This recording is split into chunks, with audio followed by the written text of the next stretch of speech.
video switcher is rolling. We are rolling. Oh, hell no. I told this dude. Accessibility You got to close the door? You know it's going to be...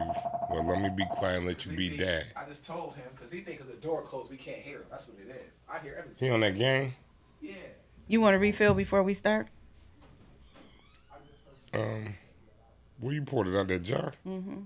That jar right there? Yeah. I'm sitting up here asking him what he drinking. I'm drinking the same shit. Mm-hmm. Okay, you want to refill them? This some Spud juice. What the hell? Where you get this? Where you get this shit from? Africa? The public market. I was there today too. That's a pear in there, huh? No, it's strawberries. That's perfect, God. Thank you. We was out there lighting the blunt up, because I know you gonna smoke in here. I remember from the parties, outside. We got the kids programs in here. Okay, yeah, we are actually still rolling, so whenever we are rolling. Okay, welcome to the Brick Talks podcast, and I'm your host, the Brick Chick. Today, we have the infamous Roy Ruffin. Junior, you got to put Junior, Roy Ruffin Jr. I apologize. I respect, all homage to Roy Sr. Yes. That's my hero. Okay, all right. How you doing today, Roy? I'm peaceful, man. Taking it easy.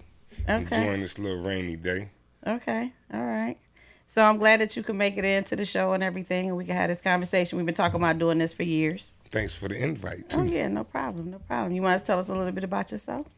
I was born and raised in Rochester. I was born in St. Mary's Hospital. You were? And nobody liked the St. Mary's. I didn't even like St. Mary's. You know, when something happened, don't take me to St. Mary's. Yeah, they had a bad reputation. And that's crazy because I was born in there, you know? Mm-hmm. But I was born and raised in St. Mary's Hospital on Genesee Street. I had my parents in my life when I was young. Sister, come from a small family. You know what I mean? Y'all roots down south, right? Tennessee. Love it. Tennessee, diehard Tennessee Vol fan. Love them. Whether they doing good or bad, that's my team. How'd your parents end up here? My parents came up here because they wanted to get away from... My grandfather was, like, rough down there. Mm-hmm. He was, like... Back then, I don't believe they called them gangsters. They called them other kind of, you know what I mean? But my grandfather was on... You know, he was on one. Aggressive. Didn't play with people. So they moved up here to get away from him. Oh, okay. Okay. You know what I mean? Because yeah. he was tripping. He got a reputation for being a dude that's tripping down there. Okay. You know what I mean? So they moved up here, and then I don't know. I don't remember. I remember a lot, but I don't really know all the technical things of how or who. You know, because back then them old people kept a lot of secrets and they stuff. Sure did. To this day, they ain't what? Yeah.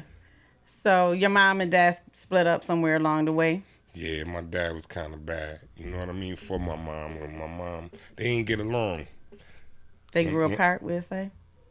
Yeah. Got the hell away from each other. You don't grow apart more than that. It was more than that? Okay. Yeah, and it's crazy because I don't never remember my mother and father being like affectionate with each other. Yeah, me either. I can't, you know, as a kid, you know, you sometimes you bust in and catch them doing the nasty or something. You know, as a kid, you know, you see them naked in the same room. Yeah. I don't remember none of that. Well, I mean, it is what it is. Clearly they got naked at some point. Yeah, but my parents, they separated when I was little. So then I was doing stuff being bad in school. I cut up in every school I went to. Really? Every school. Only school I graduated from 2 schools because them teachers used to be putting hands on kids. Yeah, I knew a couple teachers from there. They gonna make you graduate. Them teachers was terrible. They was old school. They ain't play. I don't think they play over there Mr. now. Ventura. You remember Mr. Ventura from No. Oh my goodness, he was terrible. He slapped the girl in the class one day. What? What? Slapped her. He pulled my hair, had me in there crying. I told my daddy, I was crying. He pulled my hair. I could pull your hair if I want to. He had me mad, crying. I went and told my dad. My dad checked him, too. I'm sure he did. What? Got right in this, don't touch me. Mom, you understand me? Yes, yes. Look, all that tough, right out the window. Yeah, they probably wasn't expecting that. You know, they don't expect for. Nah, but, you know, and then I went to live with, I used to stay with my mother, and then I ended up going to stay with my father when I was little. You know what I'm saying? My mother said, you got to take some of the responsibility. So it took me to my dad's house, you know. Was you cutting up? I was terrible. Oh. Stealing. I got caught stealing. And my mother tore my behind up. You know what I mean? I ain't stopped stealing, though. I just got slicker with it. Now, come on. Everybody done stole something once upon a time. Yeah, it was. What? I used to tear was the Wegmans thrill. up. I'm sorry, Wegmans. I used to tear Wegmans up. Wegmans downtown. Joker That's like, why Wegmans closed. Man, look, I'm hungry. The Joker go right in there, you done ate some stuff, pocket some stuff. Yeah. Downtown, Midtown Wegmans. I remember Midtown. Midtown was the junk, wasn't it? We used to have fun down there. Yeah, they don't got that type of stuff no more. People Nah. messed that up. Yeah, they did. You know what I mean? It was thriving down there. It had the department stores and All of that. Yeah. Nice little shops. go and stuff shopping, like jewelry that. store. Remember All Day Sunday? Yeah, that was the spot. They had all the little fly stuff in there, the little jewelry and Yeah, stuff like you that. could get the name chains and All of the belt bamboo buckles with the earrings, name buckle, on it. Come right? yeah. You go in there and get a lot of stuff from All Day Sunday. All Day Sunday was a dope store. Yeah, it was. It really was. It was our connection, like New York City connection. Right. Mostly that was, you know what I mean? Because a lot of people started trying to dress like New Yorkers. Mm-hmm. Wearing their little Kangos and... Yeah, Dana was here last night. He said he bought that here. Nah. Dana, I'll try it. Listen, you heard me DJ right. Dana, cut it out. It was say- a lot of people here, though, like, that came from New York, a select few of dudes, and used to dress like New Yorkers. Yeah, I just remember like Monty. Remember Monty Q? I remember Monty. He the first one I really remember that from the city. I don't know. Ain't Magnetic from New York? Les? I don't, Dark skinned Les used to be on Child Line. I don't in the know Brooklyn if he building. was fully from New York or if he just hung with, what was it? Was it Money Mike? I don't know. It's been a long time. Yeah, but, I'm not really I completely got sure. familiar with that stuff because for me being bad, my dad ended up signing a penance petition on me. What do you mean you was bad? Go back some. We missed I that. was We talking about terrible. just I from just stealing told you, or I told you what stealing. you was doing? Was you a Kia boy? Heck no. but listen, but we did used to steal cars. We stole when I went to Jefferson High School, I stole a car every day in the wintertime. So you could get to school? Get to school, hang out. We wasn't even doing nothing in school. I Yeah. wasn't going to school like that. We was trying to skip school and commit some crimes. I guess so. Jefferson didn't have the best reputation Go out though. to the mall and snatch and grab, run out the mall with a whole bunch of stuff and jump in the stolen car and take. We used to do all that. We was bad kids. So I understand the kids that do that now, but I don't understand like when we used to get cars and stuff like that, we was trying to get a couple dollars. Yeah. What you think? They just doing it to joyride? Yeah, we did the joyride, we did all that. But see, I learned that if back then if you had the keys, it wasn't grand theft auto, it was just unauthorized use. You know what I'm saying? So you had learned the law? So we used to sneak in the wintertime and look and see the people heating their cars up. Because now you can lock your car and have it heating up. Back then you ain't have a lot of cars did that. Yeah. So you see the car heating up, you jump in the car and take off on it. You know what I'm saying? So you got the key, so now it's not. Man, we stole a lot of cars. I had homeboys that was breaking the columns and, you know. How did you end up meeting these people? Like, how did that become? Because you're I mean, your dad, he worked for the sheriff's department, didn't he? Nah, the Who city was he? police. The city police, and your mom was at the telephone company? My dad used to be a Rochester police officer. Okay. He started that in the 70s. And then my mom, she started working in the phone company in the 70s. Mm-hmm. You know what I'm saying? But, you know, when two parents not getting along, you know, you coming from a broken home, you sometimes unsupervised. Mm-hmm. You see what I mean? Because people trying to continue on with their life and do their thing, and people be working and, you know what I mean? Back then, kids used to get left home. You know, you could stay in the house by yourself. Right. Yeah, because that's what you had to do. And you had to take care of them younger siblings. I was a terror. I used to get Dr. Nina the blues. Poor Nina. She used to whoop me, though. Nina used to be roughing me up. Yeah, Nina wasn't no punk. Nah, hell nah. Nina wasn't no. She still ain't no She still- fun. She used to rough me up. Then I got big enough to whoop her. She started taking stuff to me, like busting me, throwing stuff at me, hitting It's me. just she would I stab you had to too. leave her alone. Yeah, she stabbed you too. They think the doctor like this. I don't know why they play with her. She don't play. They don't know she a thug. We love Nina. I love her to life. Yeah, That's my big sis. yeah. Who's been my mom plenty of days because I gave her, you know, We got a lot of secrets from being little in the house, me doing a bunch of crazy stuff, and her not ratting me out. You know what I'm saying? Yeah, y'all was real close. I remember when we met. We still close to this day. Yeah. And that's good. You know what I mean? Even through it all, everything that was going on. Regardless of what it is, you know. You will find her. She'll find you. We got to go find Roy. They be looking for me. They still be looking for me. They don't hear from me. You know what I mean? But I do my best to be a better communicator with the loved ones because I'm thankful to still have my loved ones. I got a lot of friends who don't have no family, don't have no parents, you know what I mean? So I'm thankful and I'm blessed and I'm fortunate to still be in that position to have my family, you know what I mean? Yeah. And I'm thankful for that. So I do my part in their lives, you know? Yeah.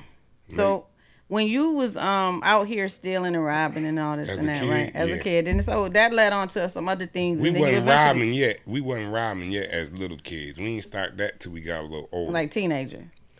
Adolescence, yeah. Okay, all right. And about 13, 12, 13. You're right. Okay, that's what I was thinking because we used to be terrorized. Yeah, that's what I thought. So when did it become, like the G-Boy era? Well, the G-Boy started in the mid-'80s. And it was like a combination of the Renegades and the Harley Boys. Okay. And those were local gangs? Nah, they weren't gangs. They just like they just neighborhood represented their streets? Yeah, okay. And a lot of people have a misunderstanding of what a gang is. Mm-hmm. The group of dudes from the neighborhood, they might be a gang of people, but they're not a gang. Gangs are structured and organized. Okay. The G-Boys never had no type of, you got a car, you can give us some rides, you a G-Boy. Okay. It was just that simple. You got some money in your pocket, you come hang out, you a G-Boy. It was just that simple. We ain't had no rules and regulations, and people gravitated towards us because Genesee Street was dope back then. Everybody hung out on Genesee. Man, everybody. It was fun. What? You go up there at 12 in the afternoon, by the time 1 o'clock in the morning, you done had a hell of a day. Yeah. You know what I'm saying? You make it back to your whip, you done park down the street somewhere, man, you had a good old time. Right. You know what I mean? And those was the good old days until, and dudes used to be fighting and stuff. You see somebody get whooped or something, but it wasn't crazy. Everybody wasn't shooting, acting crazy, shooting in crowds and stuff like that. Mm-hmm. Back then, right? Nah, not back then. They wasn't doing that kind of stuff. What's the matter, God? Oh, my bad. Early 80s. Look back. Look, he scrunched his nose up and look back. He's producing. Nah, but you listening? But that G-Boy stuff was dope for me, man, because that was my family. Coming from a broken home. Me and my dad, when he signed the penance petition on me, I was angry with him. What is that? That's a person that needed supervision. You know what I'm saying? So I had to go to North Haven, and they should take your shoes in North Haven. They liked me so much, though, they should let me go outside by myself. You know what I'm saying? So that was like what, juvie?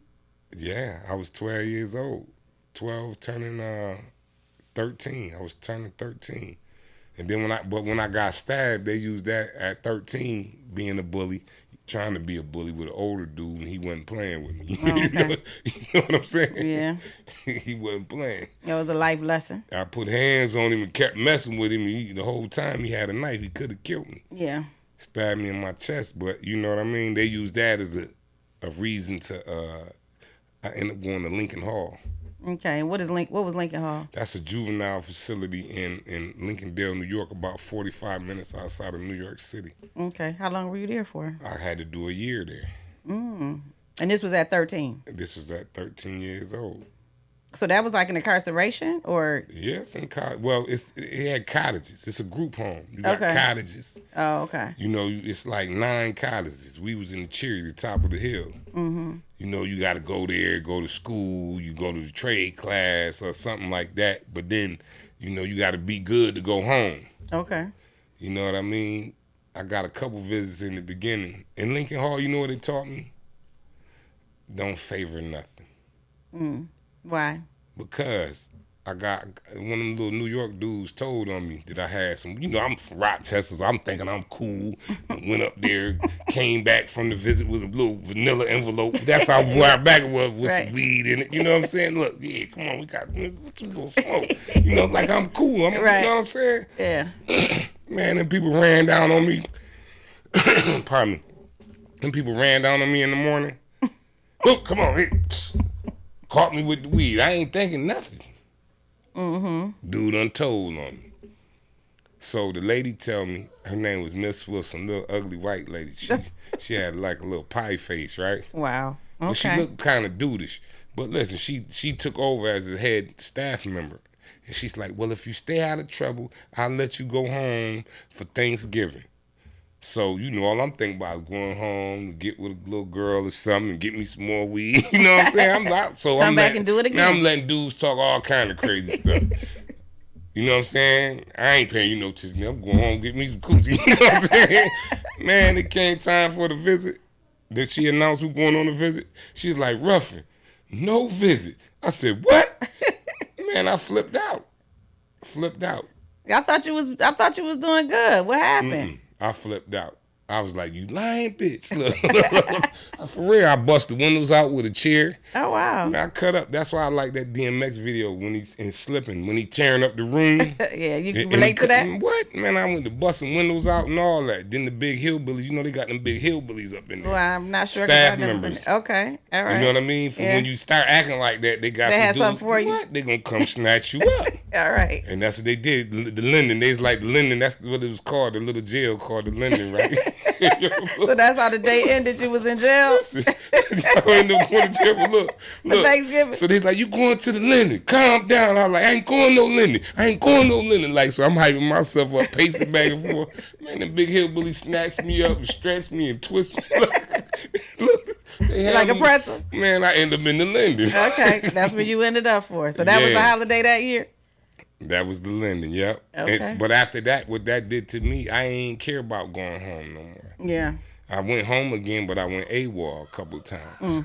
You know what I'm saying? Ran away. You know what I'm saying? Okay. Because I learned not to let people play with you with stuff from that. You know, you young, you got your hopes up high, you want to go home. Yeah, you was disappointed. You humbled yourself, letting dudes talk crazy. You know what I'm saying? So she just decided that she was just going to teach you a lesson that she was going to... She lied to me. Instead of telling me I wasn't... See, she must have seen it in me. She must have seen, I'm going to leave him alone because I ain't care no more. And I used to tell them other dudes. I used to be punching dudes in their face. Oh. Yeah, you going to be here with me this visit. So everybody keep running your mouth.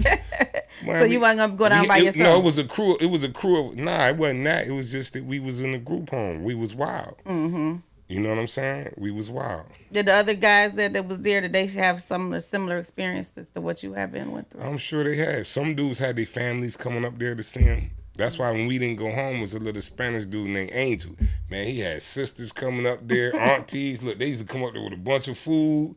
And we all stuck there, can't go nowhere, so they used to be looking out, and you know what I'm saying? But I met some cool dudes up in there. A couple dudes that I know to this day from there that I was in other places with years later. But yeah, that was that. But then I came home from there, and it was like, come home. I had to go to Jefferson. I wanted to go to Marshall. All my homeboys, Calvin Jr. and all them went to Marshall.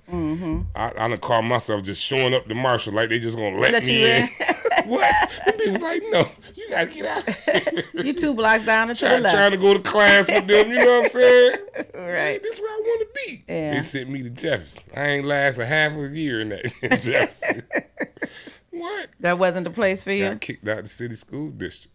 And so is that when you started? I wasn't trying to go to school then. 10th grade, I dropped out of school in 10th grade. So what was you doing? Running the streets, committing crimes, selling weed. You know what I'm saying? And all this while your dad is a police officer. Yeah, but remember, I'm not talking to him. Oh, okay. I'm mad at him for sending me away. For sending you over there. Okay. Right. So this was was this some get back?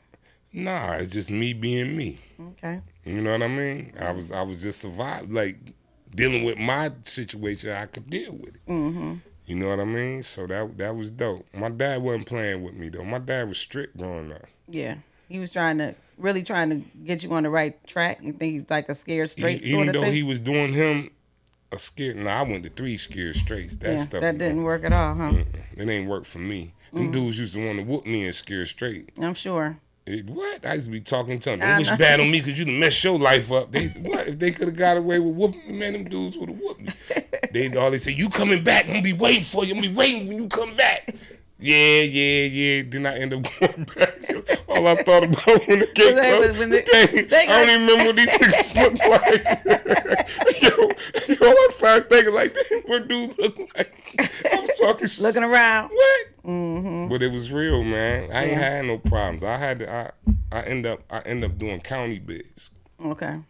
From Lincoln Hall. After that, we was out here cutting up.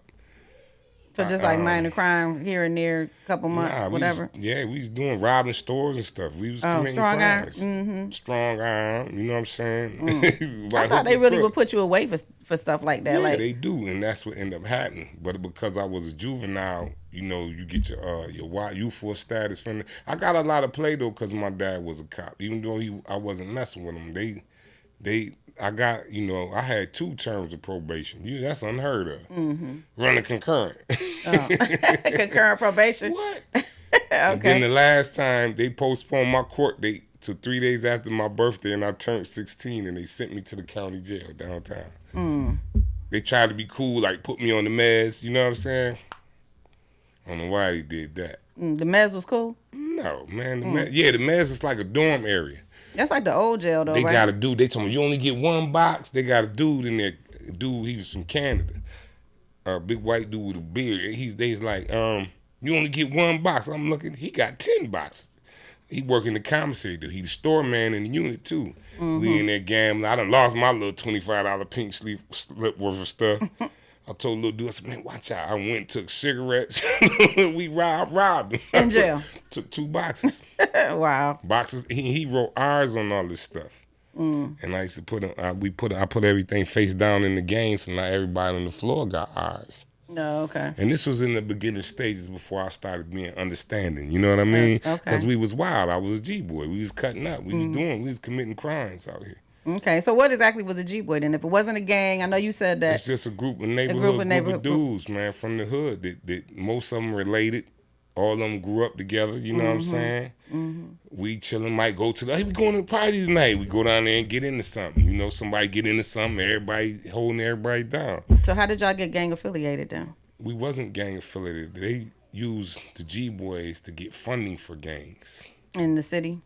In the city. They promoted us as a gang to get funding. You know what I'm saying? Because of the way Genesee Street was, they got articles calling it the Daytona Beach of New York. You know what I'm saying? And some of us was like really committing crimes. You know what I mean? Like wilding. Mm-hmm. Doing, you know. So you just kind of guilty by association for a lot of things. A lot of that. Yeah, because it was a lot of us that wasn't with that. Mm-hmm. They man, you go to commit, they get the hell away from you so fast. They had jobs. They was trying to get jobs and be, you know. Yeah.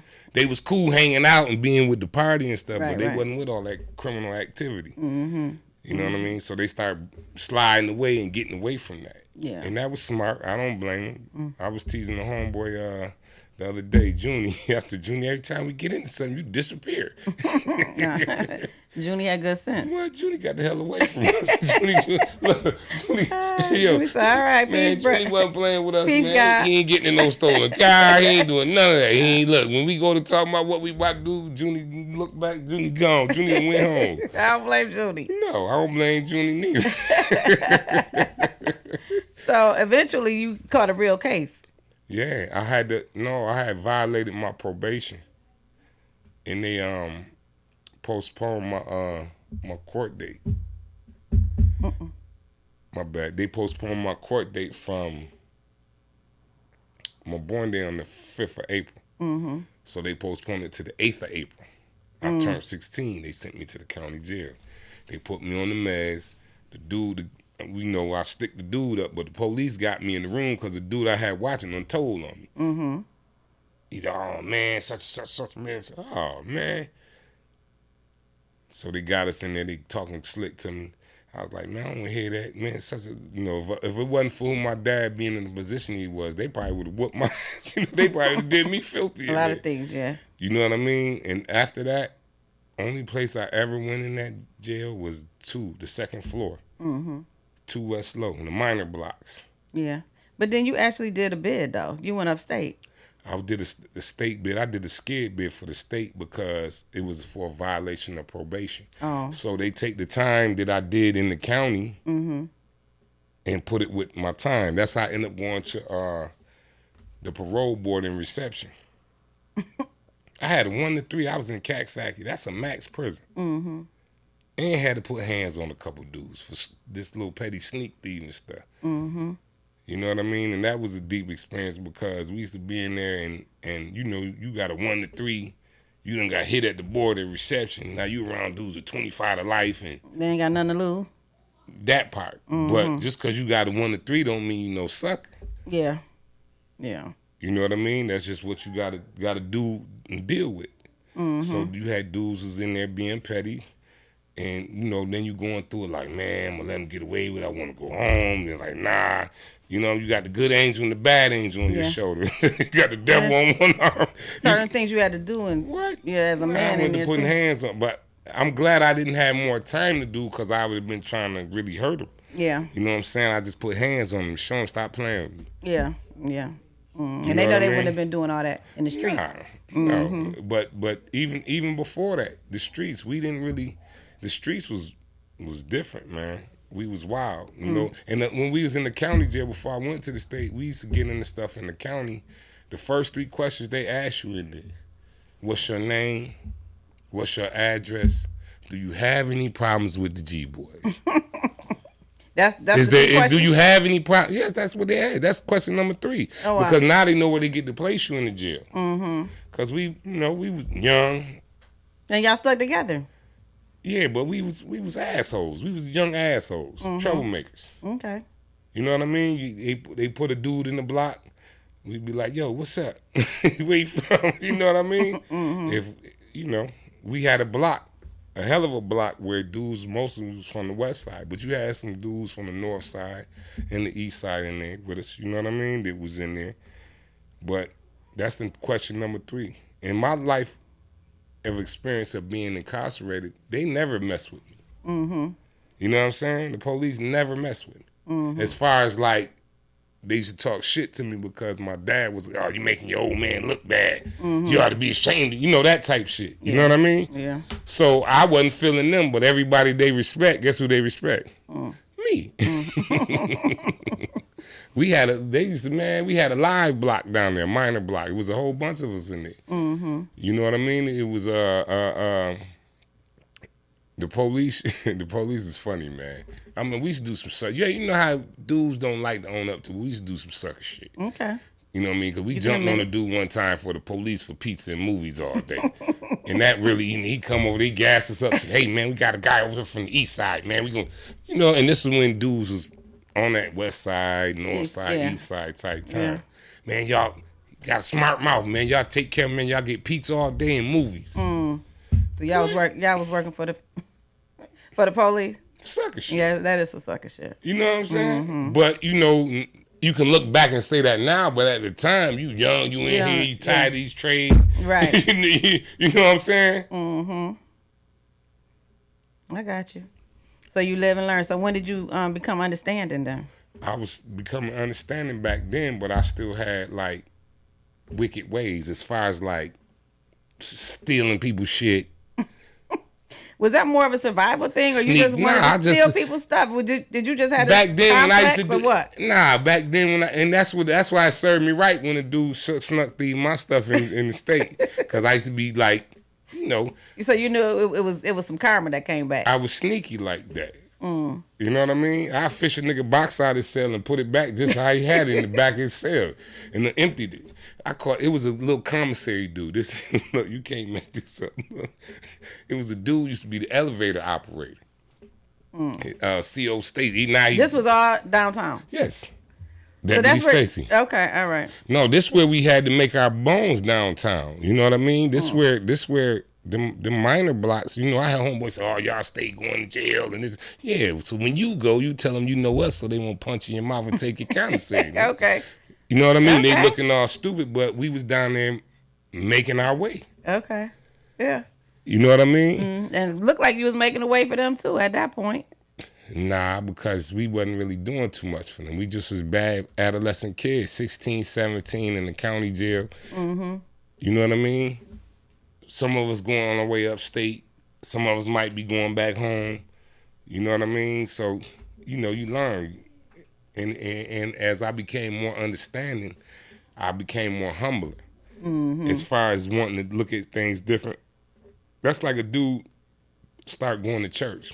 He don't just stop doing the things he's doing. Yeah, it's it a gradual time. It's a process. Right, it's a pruning process. Yeah, and I think that's with anybody, not just with somebody being an asshole.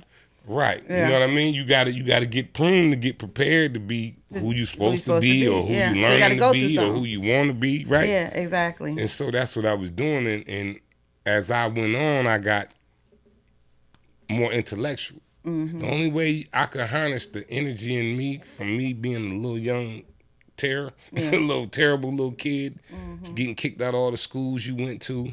I used to be the nigga in the hallway. I would not talk in class. I would not talk in class. I would not talk in class. I didn't get to go on no school trips. Nah, he can't go on the trip. And I got accustomed to being, okay, cool, that shit ain't for me.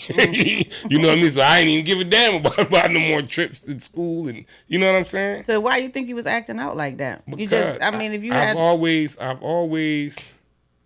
wanted to do what the hell I wanted to do. Even though your mom, as I know your mom and your dad did not play no games. My mom whooped my ass on a regular. And it's just made me worse. Be worse. You know what I'm saying? My dad used to kick my ass. He ain't play with me neither. And discipline is good. So it's just in your DNA. Maybe it's from your grandfather down there running things in I believe Tennessee. So. I believe so. You know what I mean? Some things you just, is not nothing you can really do. You know what I'm saying? You can't. And you learn that. You got to learn how to deal with your temperament. You got to learn how to deal with your attitude. You know what I'm saying? You got to learn how to deal with people. As far as like, you can't have an attitude and be aggressive with your mom or your dad, or you know what I'm saying? Even if they piss you off. Right. You know, my mom. That's respect. My mom just get me mad. Man, I used to be so mad. Go outside and just whoop somebody because I can't whoop her. You know what I'm saying? Yeah. So that's why I know you got a good, genuine spirit. But you gotta go through stuff to get to that point. You know what I'm saying? Okay, so then you got home, and then what? Home from where? The county? From the county. Is that when you became Trey? Nah, I was Trey. You was Trey already? Yeah. When I was going in there, I started getting caught understanding at the age of 16. Okay. In 87. Stopped eating pork. You know what I'm saying? Is this when y'all was on Harley Street? They was on Harley Street, but they used to hang on Harley. We used to hang all over. Harley, Arnett, Columbia. You know what I'm saying? Lenox. We started being more on Lenox when we got older. That's when the helicopters used to come around looking for y'all? Yeah, that's the dead end of Lenox times. The helicopter show was lucky.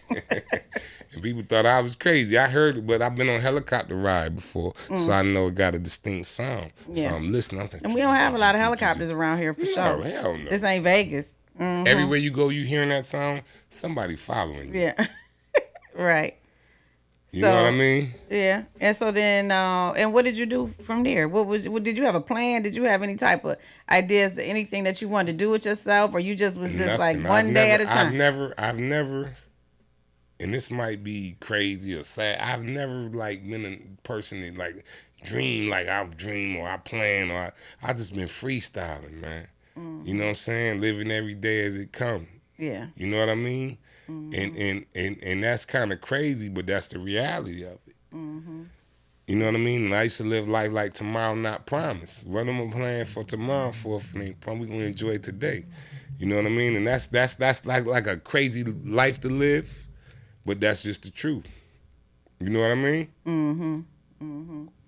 Okay, well, I mean, I guess that can have some good points and some bad points. Absolutely. I'm not saying it was good. It was just the reality of my life and the situation I was going through. You know what I mean? And then I was freestyling because I used to have to learn. My dad, I didn't appreciate the things my dad was teaching me when I lived with him. But when I got older, I understood what he was teaching me.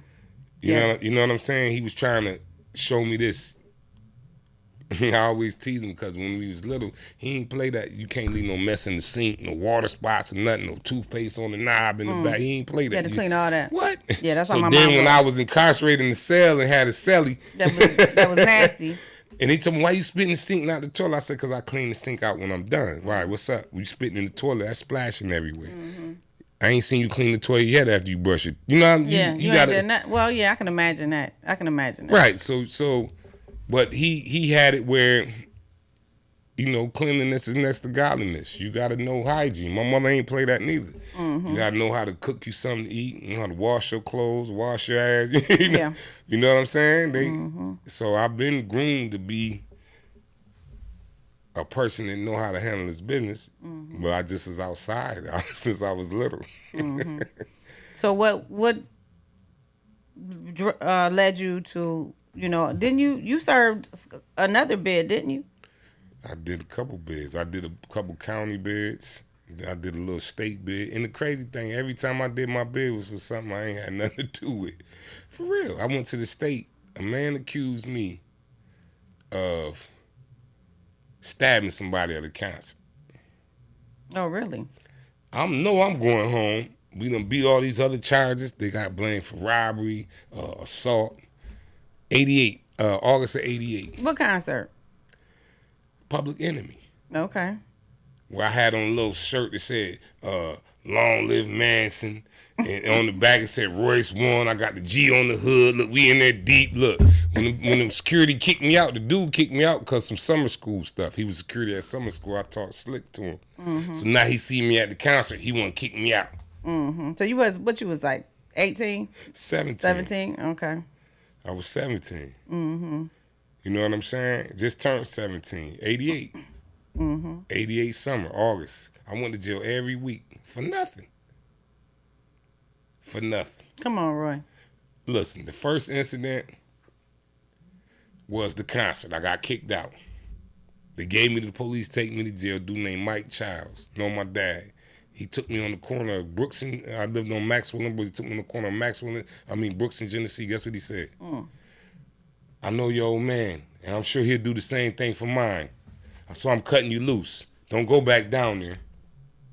That's what I did. Went back down. Went in the house, changed right quick, took the hoodie off, went back down there in the car. Started talking shit to the security. Yeah, even the 9 can't stop the bum rush, sucker. They was like, look, I was throwing the finger.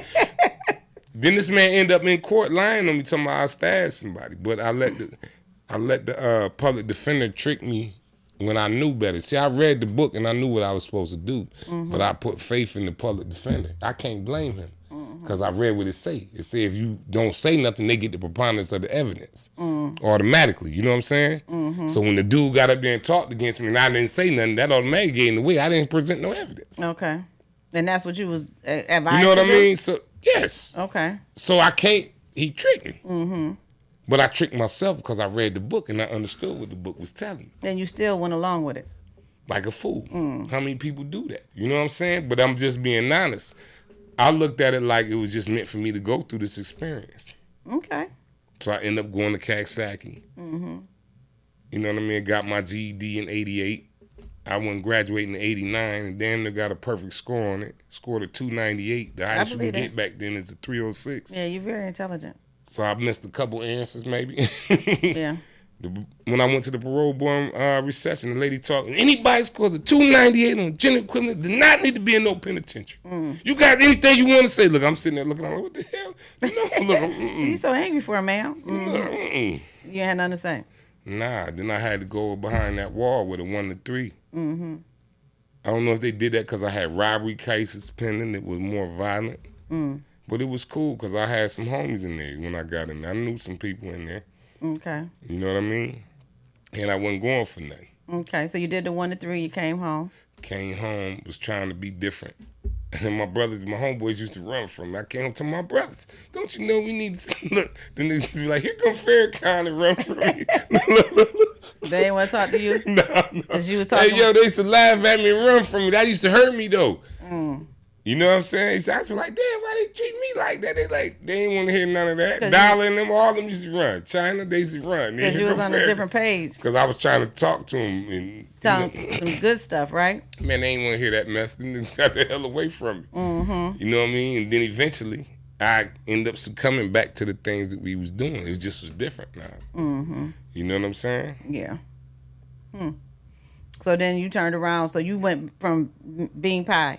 I came home from prison in November '89. January '90, I was going to college. Okay. in Buffalo State, I wasn't ready for that, though. I was off the chain in Buffalo State. I'm sure. Because I wasn't used to none of that. You know, the frat, and it's, I got more of an understanding of the fraternity and sorority thing now than I'm old. Back then, I wasn't trying to hear that. You know what I'm saying? Yeah, I've never been one for that either. Because, I used to get into it. You got to be built for that. Right.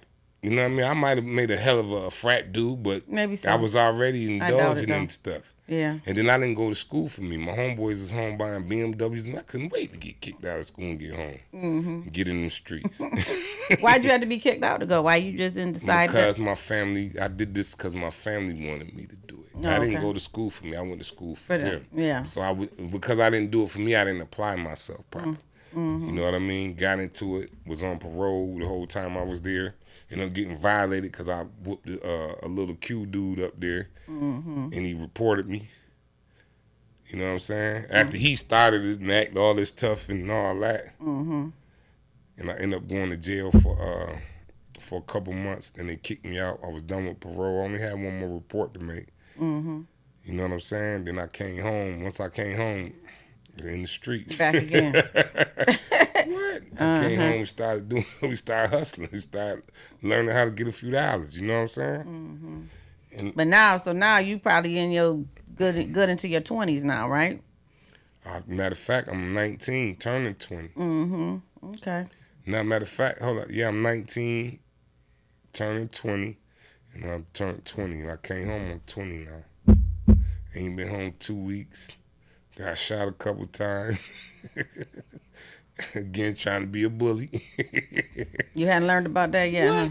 Man, bullies don't last, man. Every time I try to be a bully, I got served. You know what I'm saying? Got stabbed when I was 13. Yeah, fear is a dangerous thing. Trying to bullies rob strong arms some white dudes. Got hit upside my head with a bat when I was 15. You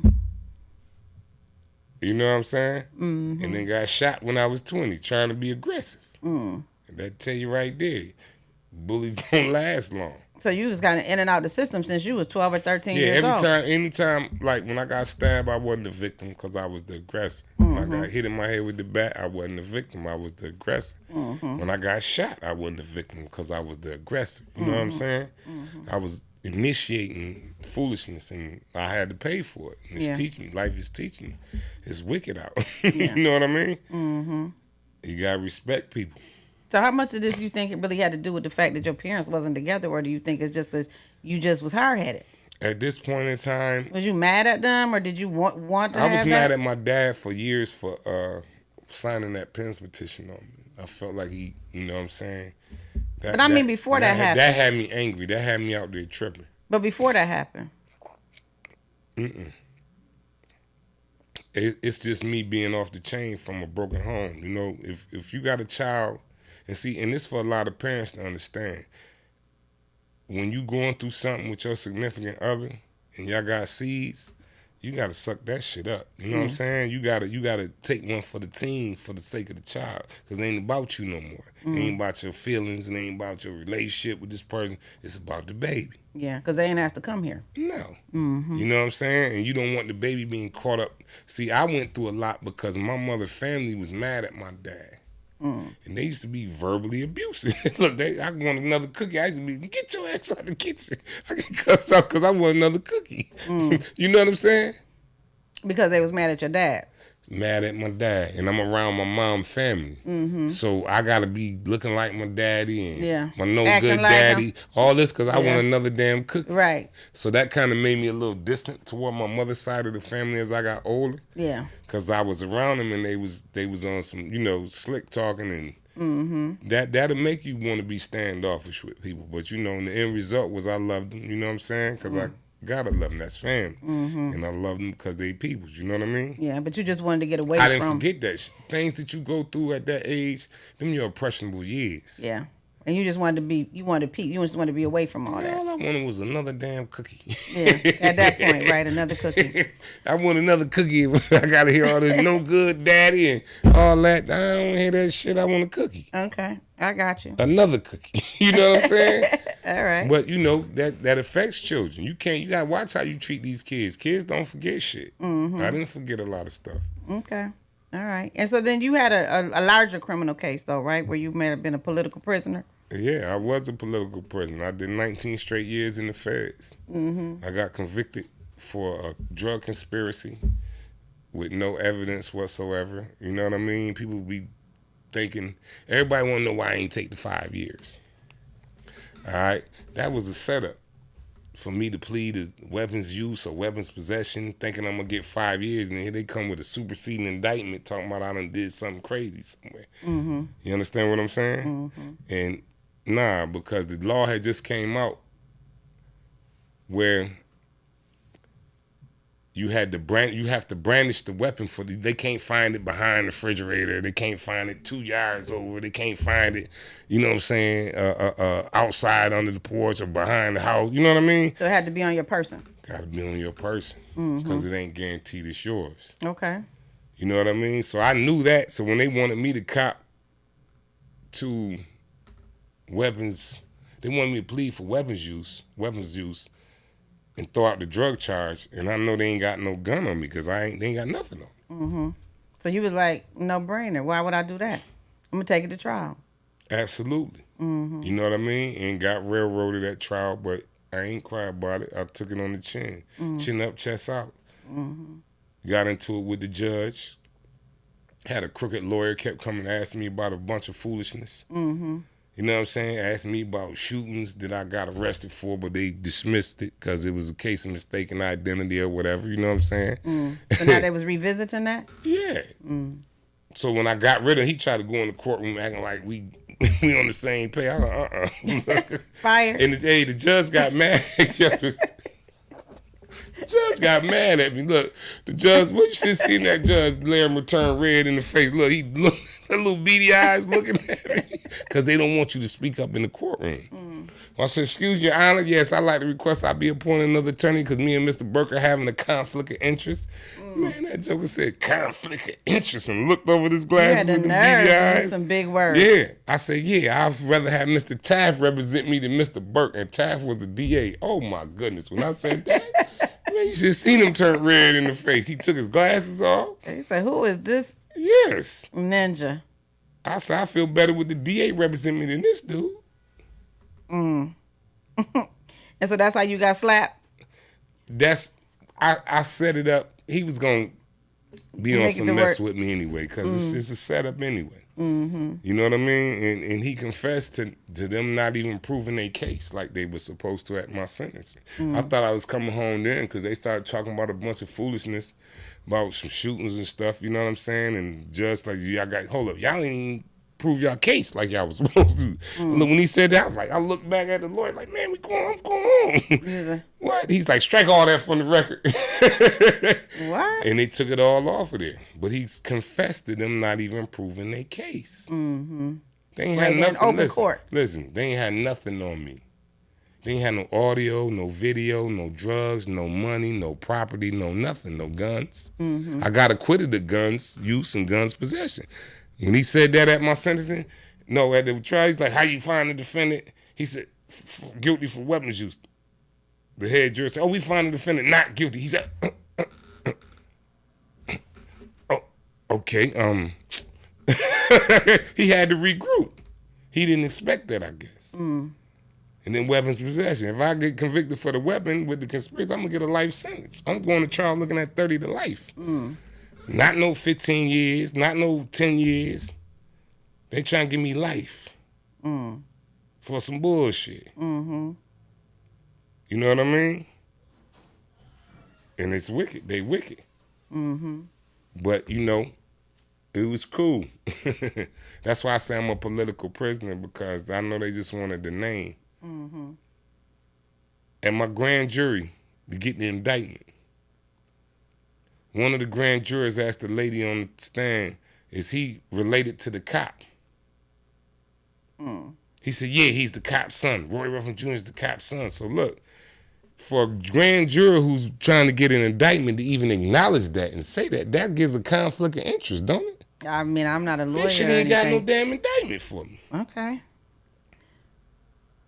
Did you ever sue or speak? Man, I exhausted all my remedies.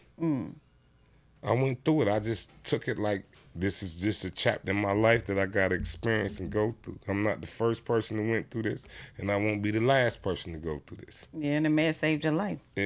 Perhaps it did. I believe it did, because before I went to jail, you know, a lot of people, I ain't messed with a lot of people before I went to jail. Mm-hmm. You know what I'm saying? A lot of people was acting scary. I guess I was just a little raw and real for them. You know what I mean? Yeah. The people you closest to be the ones scary. When I go around people and they start acting weird, I get away from them. Something wrong with them. Yeah, the animal instinct. Especially if it's people that I grew up with, that I got love for. Yeah. And, you know what I mean? They And acting all. Worst thing to do is get in a situation where you get in a shootout or get shot or something like that, and you survive. Because now everybody looking at you like, oh man, he gonna shoot you. When they find out. I got shot. Mm-hmm. And then you was the problem. I got shot and didn't get scared or nothing. Mm-hmm. So they start acting scary. I don't know why. Okay. I got shot and wasn't scared. Now they scared of me. Why? Maybe because Explain that.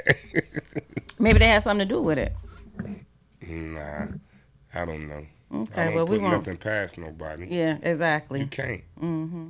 You try. You do your best to live a life where you can give people the benefit of the doubt.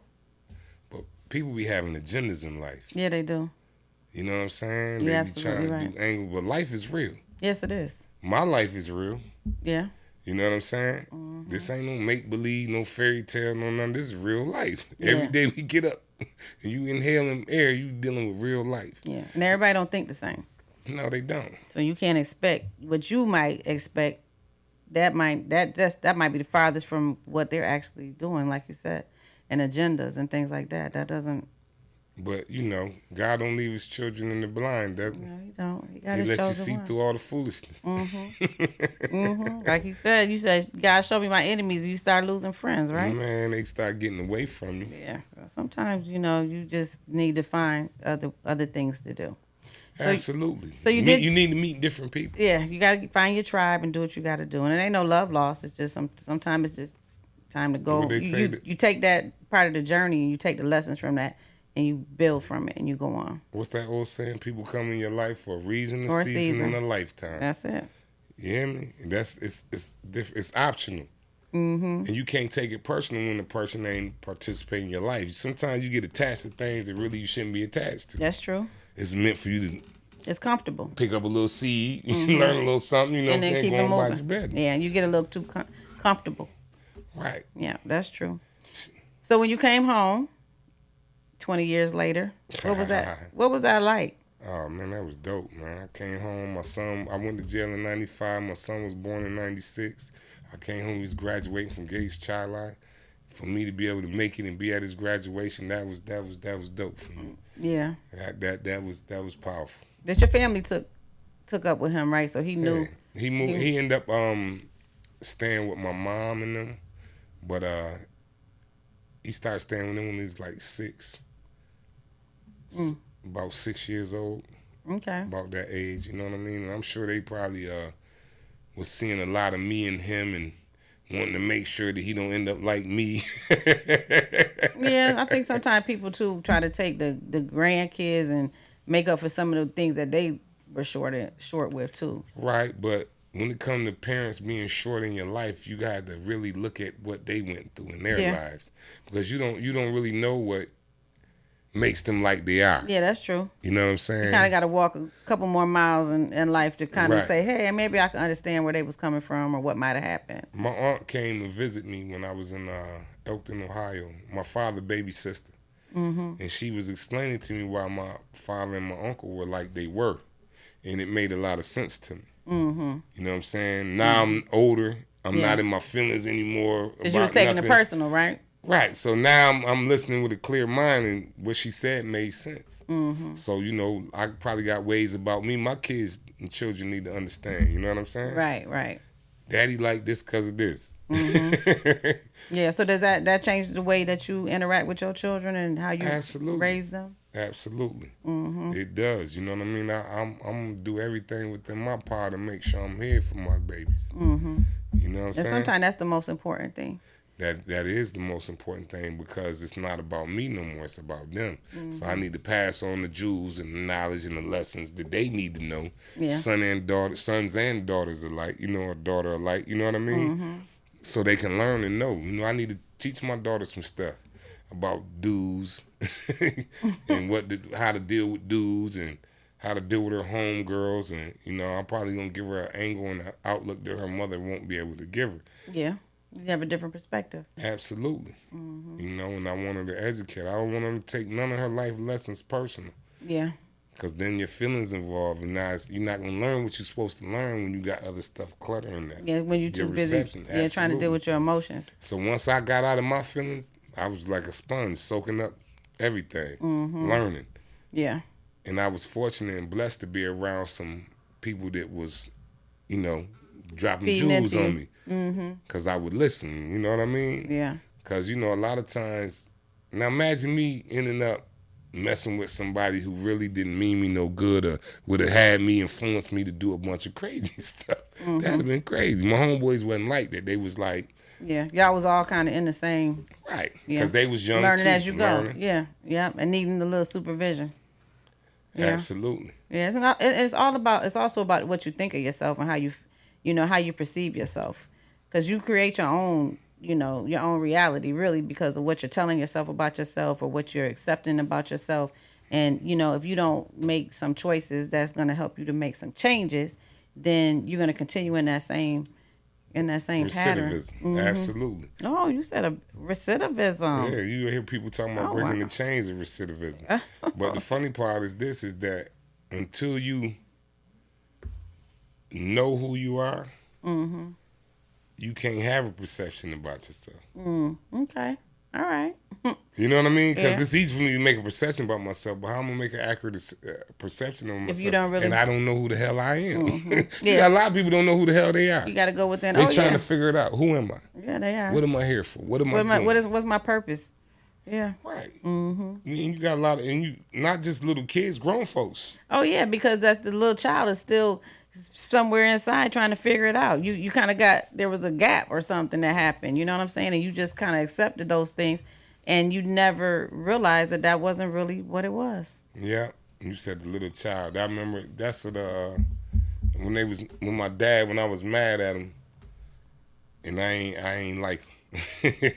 That's just being honest. You know what I mean? But then when them people went talking about they gonna do something to him, all the little boy came out, man, you ain't gonna do nothing to my daddy. Look, right. You ain't gonna do nothing to my daddy. You better and watch I meant yourself. that. Yeah.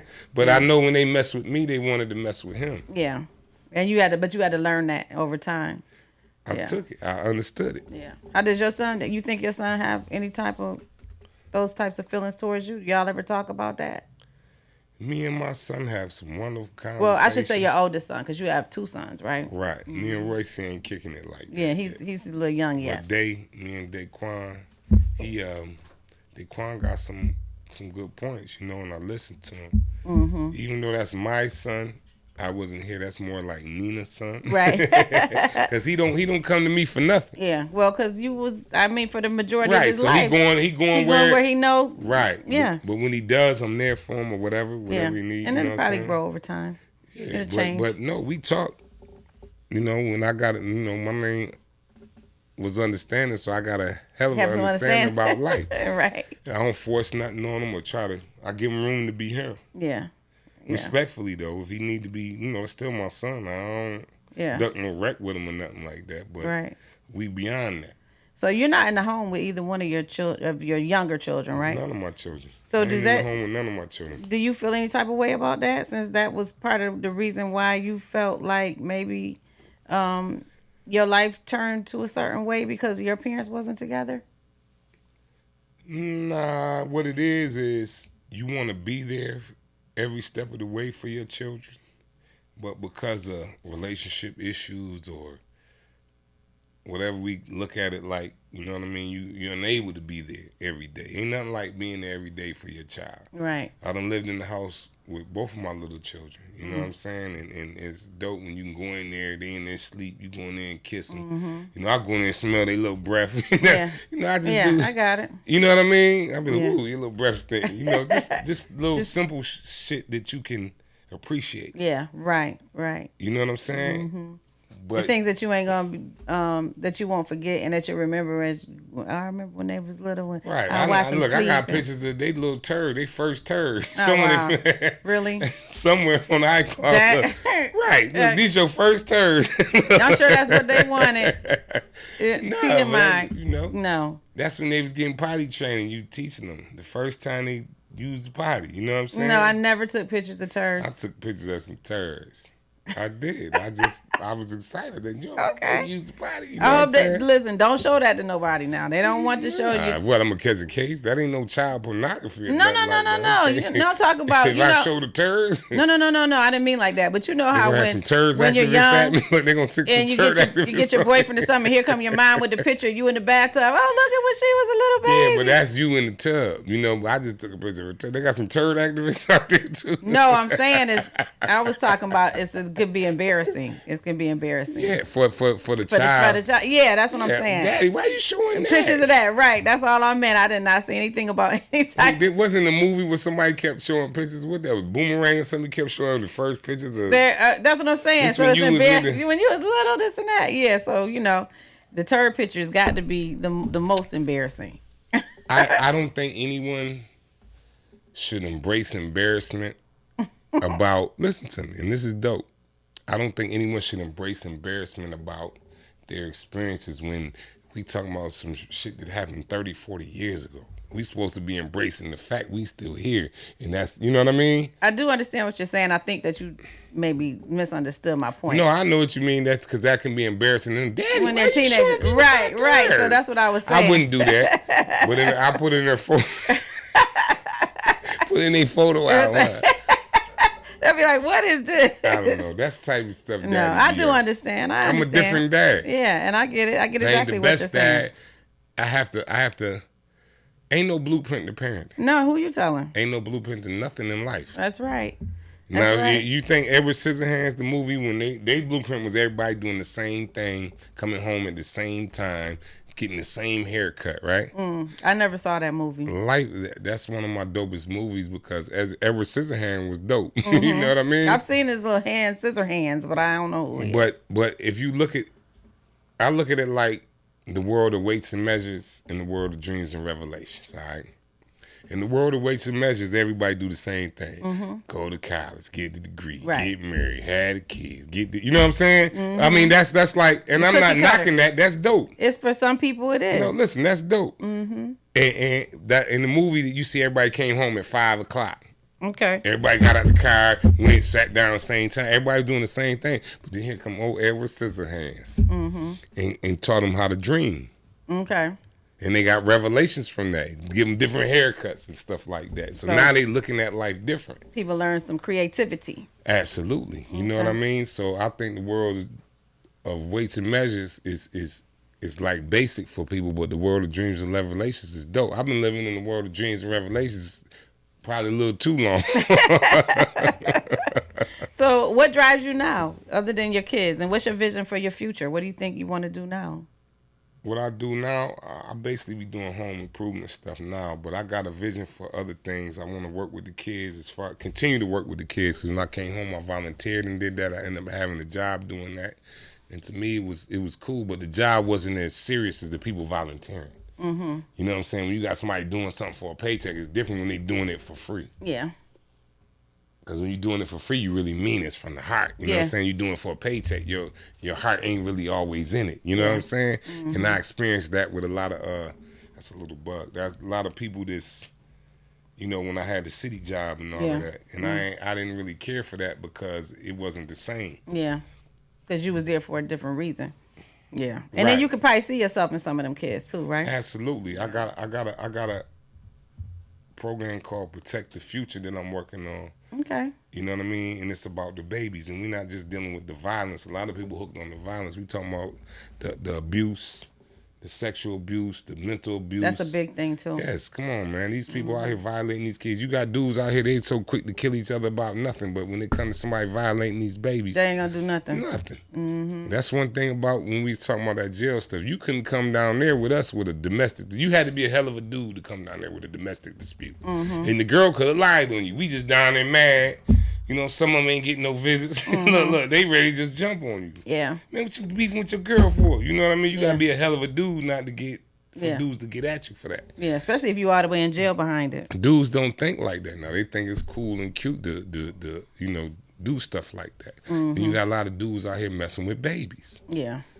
You know what I'm saying? Having sex with little kids. I think they've been doing that though. Yeah, they've been doing that, and dudes be acting like that's cool. Nah, we used to do dudes filthy when they come to jail with them kind of charges. You know what I'm saying? The police would tell us, hey, he coming in, man, he messing with the babies. It's across the board though. You look at all this stuff with Epstein and all this stuff that's going It's on. sick. You know, they've been doing that stuff, man. And that's sick. Yeah, it is. That's sick. But again, I always tell some of the 5% homies, look, the guys ain't serving justice no more. If they keep getting away with it and can't nobody penalize because, oh, you can't do nothing to him, why not? And it shouldn't have to be your child getting violated for you to want to get involved in it. Yeah, that's true. It should be. You know what I'm saying? Everybody want to wait till it's them experiencing it to want to get involved. No, fuck that. We stopping this shit now. You know what I'm saying? Well, you would think so. Somebody got to protect the kids. If you start setting examples, and I ain't saying torture and kill and maim, no, these niggas need to be checked. Females just as bad as dudes. Yeah, now it's coming. Having sex with little boys and they having sex with little girls turning too. little girls out. Yeah, exactly. What's wrong with people? Something wrong. That don't. It's you know just, what I mean? It's just evil. And you It's gotta wicked. teach. It's wicked. You gotta teach the kids to enjoy being a child. I tell my daughter all the time. I seen her with some, and I don't knock her because I understand she wants to be like her mom. Her mom is nice looking. She put the makeup on. You know what I'm saying? And so she see mommy doing that. She want to be like mommy. But when she's 7, 8 and got, no, hell no. She not. Little girls always play dress up. We ain't dressing her up to be grown. Be a child. Enjoy being a child. Because when it's time to be a grown up, you're going to miss being a child. That's true. But I think that's a part of being a little girl.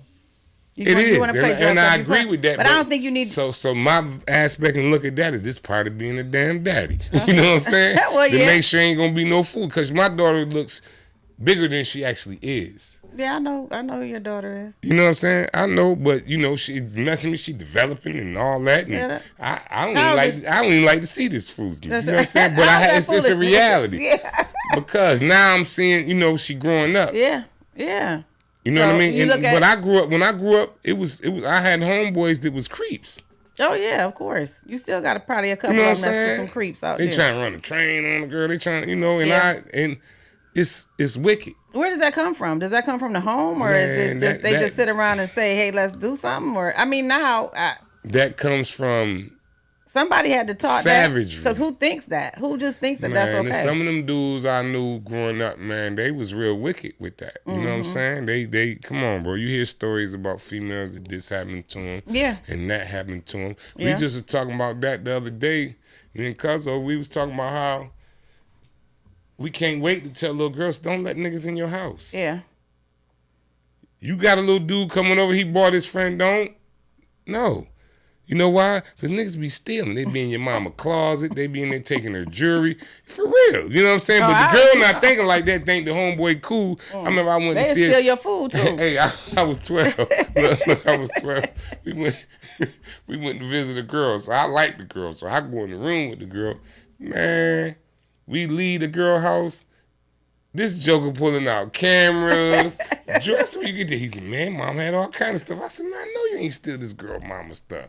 He's like, what I'm supposed to do? You was in there with her, you know what I'm saying? He done cased the joint. He said, what is he supposed to do? Yes, criminal. And I ain't never Watch did a that. movie. Yeah, well, I mean, like, really? Because the girl. But I was taught not to steal. I don't know if people don't teach. Don't put your hand on something that don't belong to you. So how do people just feel like? The first time I got caught stealing, the first time I stole something, I got my ass whooped. My mama whooped my ass. Yeah. Made me get naked and whoop my, guess whatchamacallit, candy bar. I'm about 6. We had Wegmans way out there where Walmart out down Dewey now. They used to have a Wegmans out there. Okay. In Greece. We used to live out there, right? So look. I go in there, I seen that commercial. Remember, what you eating? Whatchamacallit? What's that? Whatchamacallit? You be remembering some shit too. Look. So the commercial had me mesmerized. Like, I'm looking like, then we go to the store with mommy. I'm walking with them. Look, I'm looking, I'm like, whatchamacallit? Look, I done bust one open and stuffed it in my mouth and put two in my pocket. That's what they was designed for. So I get caught. Dude come over there get me. I got candy. You all in your. Look, you in with me. Don't want to tell Look, you he that. take the little candy in my pocket, kick me out the store. So I go get in the car. They looking for me. They worried because I'm a little kid. They can't know where I'm at. Yeah. My sister come out there checking for me, and she's like, Mommy said, come here. I said, I don't feel good. She go back. She said, Mommy said, come here now. I know what that means. Get your ass in there because you're going to get Because this man done found her. So then I get in there and look. As a little kid, my attention span, right? At first, I'm looking for the dude, but then as I get in there and get comfortable, I forgot all about the dude. Then here he come. Oh, this kid with you? My mother was so embarrassed. I remember that face. Man, she got me home, got me naked, and whooped my ass. Mm-hmm. And you still was I won't do it no more, Mommy. I won't do it no more. Didn't I tell you, I ain't got no extra money to be paying? What? Whack me on my little private. She was probably so Did that mad. make me stop stealing? No, that just made me slicker. Uh-huh. Okay, so that's just some people just steal My like that. sisters be scared to go in the store with me. I don't blame She's them. like, I ain't going. It be summertime. I got a big old winter vest on going in the store. This nigga look crazy. Coming up out of there with sausages and, back then I used to eat that kind of stuff. Look, a ham, look. Come out there with food. We hungry. That's crazy. Well, I mean, it's life though. It's life. When I used to work in the jail, was a dude that would tell me about. He was always getting arrested for stealing, and he was he was on drugs, and so he would get caught. Back and forth. But he said when he was young, his mom taught him that because they didn't have any food. To steal? Yeah, so they would steal. He would go and steal. He said steaks, and they would I go ain't had straight no to shame, though, man. Yeah, all in the coat pocket and everything. He said everybody, the kids, the stroller. I wasn't a stealer like stealing from your family or nothing, but we used to be bad with that. We used to break in houses, and that's dangerous because somebody would kill you. Yeah, that just happened. Three young men broke Recently? into. Well, it's not here, but it was in Atlanta, and they went into the man house. I think it was 3 or 4 o'clock in the morning. They all had guns and masks, and went to kick his door in, and he must have seen him, and he came downstairs, and he had his stuff. Killed all 3 of them? Killed all 3 of them. Boom, boom, boom. 1 15 and 2 16-year-olds. And the parents was very, but he didn't know. I mean, all you hear is somebody kicking your door. You know what I'm saying? So when he got there, and the young man shot the first shot. So he shot at him. That's what was reported in the news, okay? So then he licked the rest of them. And he licked all of them. Pop, pop, pop, pop. I mean, what do you expect him to do? Yeah, you could. Hey, wait a minute. Are you teenagers? Yeah. I mean, it doesn't. And that's they shooting and you talking. That right. Hey, how old are you again now? Yeah, they shooting and you talking. Right. Because it could have been another way around. A 15-year-old shot the homeowner. You know what I'm saying? So you got to protect your house. And then the parents are now trying to sue the man, saying he was on his right, but they said he was within his right to protect his home. My thing for that is if you love your child, get them. Yeah. If you got to pay attention to your children. You do. You got to do some clandestine stuff. You know what I'm saying? Yeah. When I say that, you got to really be ear hustling. And, you got to really be a little snoop. Truth. You got to snoop a little bit. Yes. Yeah, Any absolutely. parent that ain't snooping with their kids is slipping. Yeah, that's it. But these days they put the kids in front of iPads at 3 I'm years not old. looking at my child's stuff. You damn skippy, I'm looking through all that shit. Well, that's probably in some other households. But I'm just saying people don't really want to be bothered with their children a lot of times, I see. Yeah, they give them an iPad. Yeah, electronics, and they tell them going about their business. They don't want them talking to them. They don't want them coming around, and and then they want them to be adults, so quick. And then a lot of people trying to relive their youth. So as they're getting older and more mature, they want to, they don't want to be bothered with that kind of stuff no more. So the children don't really have nobody to talk, to go to. So I think that's important. One thing I can say about going to each other. To each other, and then they trying to figure out. And now they got social media, so they're going to social media, and they're influencers. They follow behind people. These people don't even know what they social media got going on. Yeah, it's a lot. So you really have to. I believe the parents should monitor what their children are looking at. And take some downtime from that sometime and go back to old school camping and, fishing. Grandpa used to come take everybody fishing. Y'all go out there and learn how to fish and clean the fish, and y'all would talk, you know what I'm saying? Have conversations. People would eat together and talk to the kids. And then if you take some time with your children, you can look at them and tell when something ain't right. You know what I'm saying? Absolutely. But if Their you're not little used to, attitude. yeah, or whatever, and you say, hey, what's going on with you? You know what I'm saying? But if you're not, Used you to so busy in what interacting and checking on that's them right. and paying attention You don't even to pay them. no attention. No. And that's why a lot of times then they come back and they didn't went in there and built a bomb. Billy done built a bomb and blew up the school. Why you know? gotta be Billy I'm just saying, Billy Billy built the bomb. You got Billy building the bomb. BBB. Billy built the bomb, and now what? Yeah, and now he got some problems. You know what I'm saying? So we got to do a better job at that. So you said the program that you're doing is It's called called what? Protect the Future. Okay, and it's- so where are it's- you doing this out of? it's, What? How do people get involved doing with it out that? of Rochester. It's still in the In the infancy stages? Now, I won't say infancy in the development because I got a lot of angles. I can share what I want to do. Okay. Remember how they used to have home economics? Yeah. I want to create a curriculum where it's called life economics. Okay.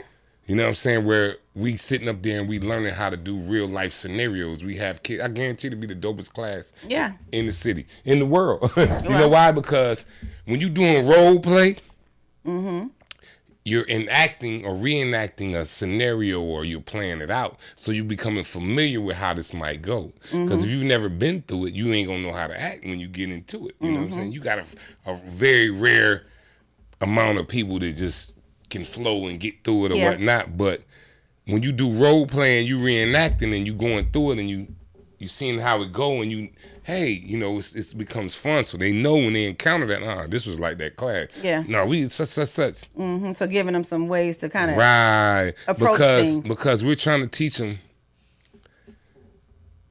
the basics, which is wonderful.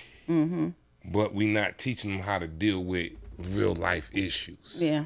Well, you got to give them some game too. You got kids, and there's no disrespect or nothing. I'm not making them up being funny. You got kids that's really willing to take their lives right now because they don't know how to deal with real life issues. Yeah, and they're so sensitive. You can't say nothing to nobody. No, You can't say certain words and this and that. And if that was what was true for us when we was coming up, we'd be jacked up, wouldn't we? Because my mother, my parents, they said what they wanted to say. Yeah. And they carried it how they wanted to And carry didn't it. care about how you felt and how your feelings was at the end of the day. You know, you had to just suck it up and move on. So, I think that and maybe that is a reason why a lot of people just couldn't take that, so they now all of a sudden you say something, the kids or the children or even some of the adults, even in the cancel culture here, you just can't talk to people, you can't be honest. They don't want the truth. But, the truth crazy. is what's going to set you free though. The truth is what's going to make it all happen. Yeah. The truth ain't disrespectful. No, it's just the truth. It's just the truth. People think the truth disrespectful. If we telling the truth, it's not It's just disrespectful. the truth. Yeah, Now, did it hurt? You feel disrespect because it hurt you. Well, maybe, but you know the truth at the end of the day. Even if you don't want to admit it, but when somebody says it and puts it in the atmosphere, now it's like some people feel, they got to get on the defensive because how dare you tell the truth? Right. No, how dare you tell my truth? Right. Yeah. Yeah, that's what I'm saying. How dare you tell the truth? People are hiding their In plain truth. sight. Like, okay, but we ain't gonna talk about that. You know what I'm saying? I ain't talking about me. Right. Females do that a lot. We ain't talking about me. We talking about you. Well, I think people, period. You know what I'm saying? It's just either people are accepting of the truth or they're not. People like to do things, and then when they get reciprocated, they don't like that. They got a problem with that. But Yeah, that can when happen you sowing too. seeds of whatever, you And it you come gonna back reap on the you? harvest of the same thing, That's right? true. I agree with that. It's just gonna be little more plentiful. Yeah, I agree with that. But we're not going to talk about what females do and what males do. All right. Okay. And we're going to say that's people. It's character. It's the characteristics All right. that might be a little more common in certain, people. I ain't never heard a dude tell me we ain't talking about me, we talking about you. A dude ain't never said that. Well, he ain't gonna have that conversation with you anyway unless y'all go together. Yeah, that's what I'm talking about. So- yeah, I ain't ever had a nigga tell me I ain't talking about me. Well, we talking about you. Yeah, okay. So so we would expect that they wouldn't We say ain't talking that about to me. you. It's not about me. It's about you. But y'all be the ones to say it's not you. It's me. That part. Huh? That part. So it's just the way you look at it. So That'd be like the exit strategy, huh? Yeah, It pretty ain't your much. bad, baby. It's my bad. Don't take no harm. That'd be trying to exit stage 'cause right. y'all don't know how to act. Y'all don't know how to just be right. You know what I'm saying? You always gotta ask. What you mean, y'all? How you say that? Y'all don't know how to act. Y'all don't. No. You know y'all don't. See? Y'all don't. Listen, it's a man's world, and I'm gonna leave it at that. But anyway. What's something that you think anybody should experience before they leave this earth? Like, what would that be on your bucket list? One thing. Everybody should experience. Love. Love, because everybody on this planet ain't experiencing love. Now we know it's different degrees and levels of love, right? Because you ain't gonna love your significant other the way you love your child. You're not gonna love your child the way you love your cousin or your mama sister or whatever. Or your Yeah, mom. You I know what I'm got you. saying? So I think everybody should experience love in some form or fashion. I agree with that. So I think, though, that the thing is that everybody has to first off start by loving themselves, and I think that we have a big problem with people loving themselves. If you can't love you can't love Nobody. else. That's right. So it has to start within themselves. Absolutely. Yes. You know what I'm saying? Now, when it comes to loving yourself, you got to find something. You got to like yourself too, though. Well, yeah, that's going to come first. So, but a lot of times people, they have become so, I don't know, disgruntled. Is that the right word? And I think a lot of times it's somebody's told them they was ugly, or somebody told them they was fat, or somebody told them they was stupid, or you know what I'm saying? Maybe as a kid, or like you said, oh, you're just like your father. You know, he's a this, he's a that. So you wear that, and then you start believing. That's why I said whatever you think of yourself is what you're going to become. Absolutely. So I'm not going to say it's hard, but you have to be intentional with breaking that cycle within yourself. And a lot of times you don't have a clue as to how to do that, because like you said earlier, it's a journey. It takes time. It's not you say, okay, I'm gonna go to church and I'm gonna get saved, and now all of a sudden this great person and this moral character. It takes time. And so I think that people have to learn that, and they have to be willing to want to love themselves and accept themselves. So, and until they do that, it won't. You know what people got to learn how to do? What? Create their own narrative of their life. Right. Nobody should be able to write the narrative of your life. That you're the orchestrator. That you're the artist of your life. So you should be able to create your own narrative. Yeah, you create the law for your life. Absolutely. And it's about what you think, and it's about what you say, and it's what you say about yourself. Your own. That's right. You can't let nobody. You got a lot of people that's easily influenced, and they getting handled by other people. I don't know if they just like doing that. You know what I'm saying? I don't know if that's what they're probably into. I think they're just programmed in that way. And that's sad, because they'll never be able to write the narrative of their own life. Yeah, because somebody told them they don't make good decisions, or I'm the oldest, or I'm the one that has always been the one that does this, and so that's what they just accept. And that's what I'm saying. You gotta have them. You gotta know how to think about yourself, and you have to know how to speak about yourself. And when you do that, you create the law for your own life. That's right. And you learn how to love yourself. And you learn how to love yourself. And once you do that, but you gotta also have to spend some time with yourself too. Have you ever not loved you? I think there's probably been times that I haven't.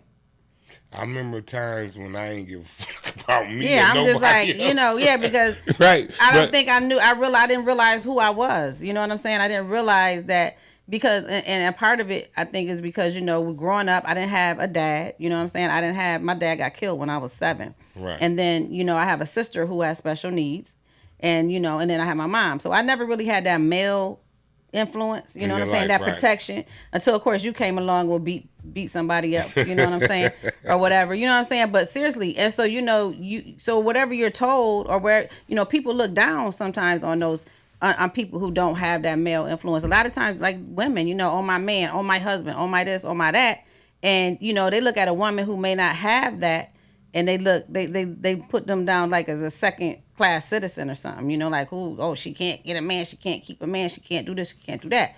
And so I think in certain ways, there's some advantage that's taken of women when they know that, especially from other men, right? When they know that there's no man that's going to come up and that's going to be that protection for them. So I think for me, I just always felt that, maybe I was not worthy, or I was less than, because I didn't have that. It wasn't by no fault of my own, but that's just the way the cards.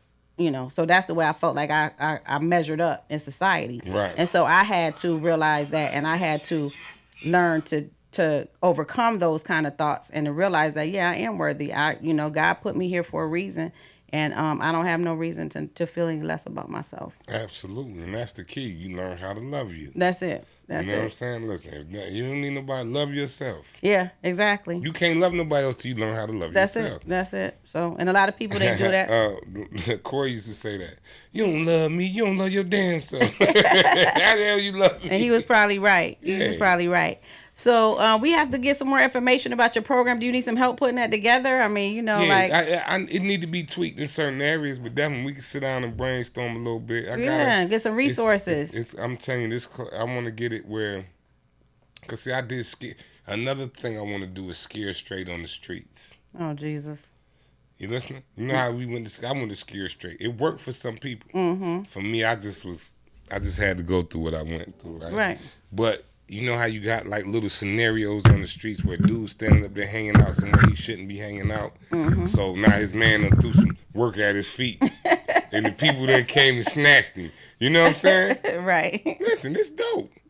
And scared him. Now we gonna see if he gonna break a fold. Is you built for this life? Or what's up? Man, it ain't mine, man. No. That's how you gonna do man, it? you gotta give it. No, scared straight on the streets would be dope. I think Wallow. It's do you ever watch Do you ever see $1 Million worth of game on social media? Wallow and Gilly. Wallow dope. I be think listening Wallow to Wallow say he do some shit. He like does something that, right? similar to that. I've seen, like he was laying on the street, looked like blood was coming from his head and stuff like that. The police was even like, "Are you okay?"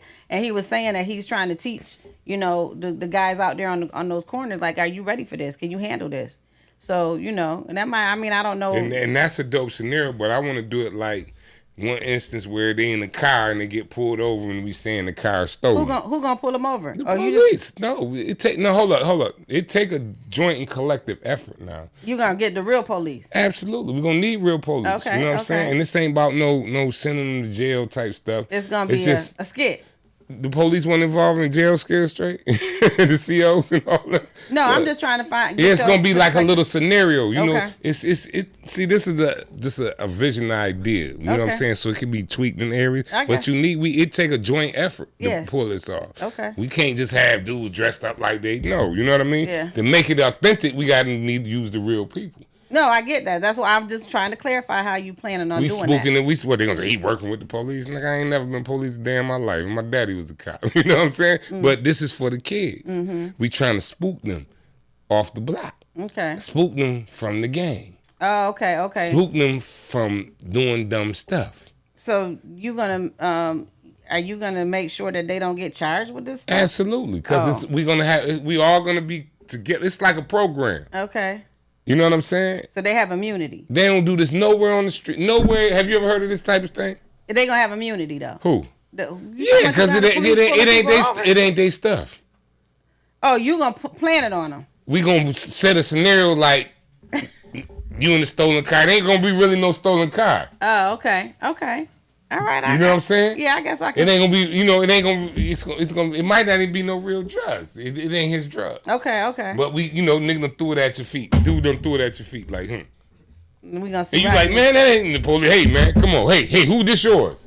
Nah, that ain't not mine. You ain't ever seen Shrek? You ain't ever seen Shrek? Good luck with that. I'm not sure what to think about that. What's the cat name? Boots? You ain't never seen Shrek when they put boots on the wall and put, hey, catnip. He's like, it's not mine.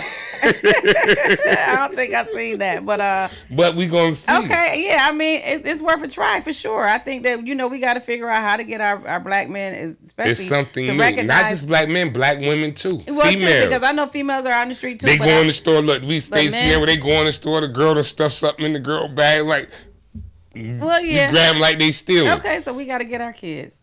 Yeah, but I do think that we have to teach them that there's more to life than just That'd be dope. It'd be just realistic. Street life. Yeah. Okay. Well, I wish you well with that. Let me know how that goes. I thought you was gonna help. I don't know if I can help you with that one, but I can help you with the little kid, the kids one, life Life knowledge. It's life knowledge. Yes, That's what we'll call I can handle that. That's dope. You like that? Yeah. But all that other stuff, I don't know if I want to do.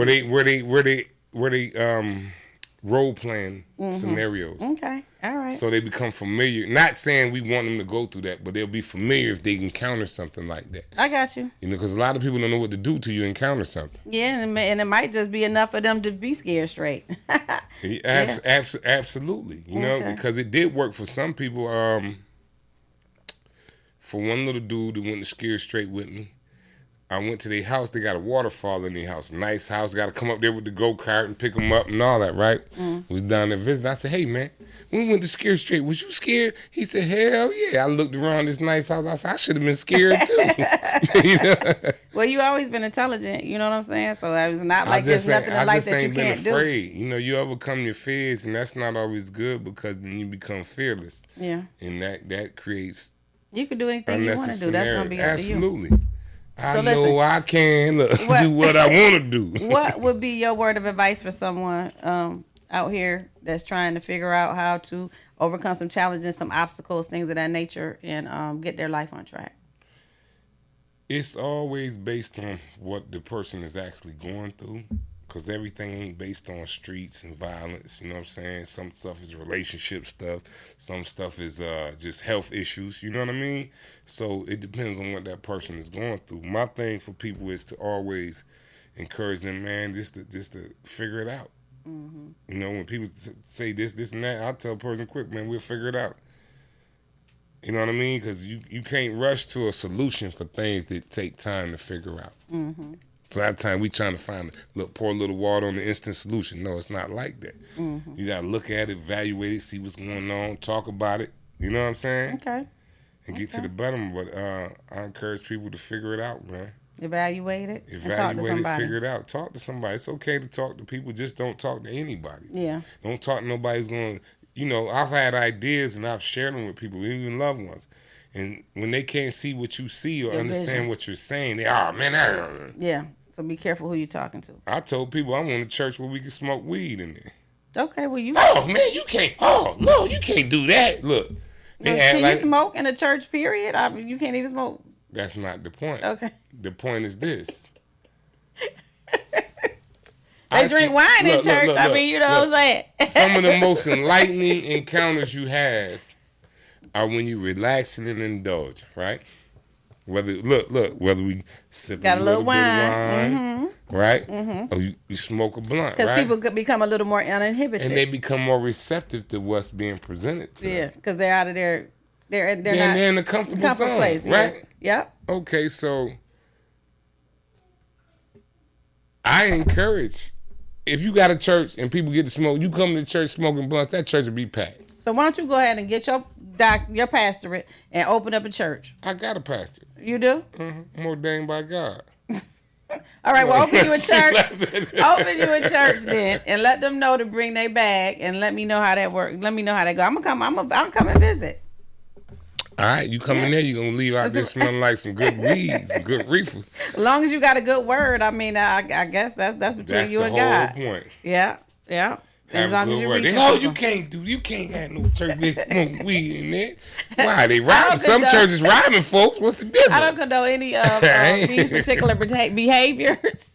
But if this is something that you would like to do, I would say to go ahead. It's just me thinking. This is me being me. I mean, it might be the next great thing. I don't know. I don't have all the answers, but if you think that's something that will work, I definitely think that you should do. I'm encouraging you to go forth and do it. And if there's anything I could do to help you, I know what the problem be. We going in the actual building. We can go outside and have church.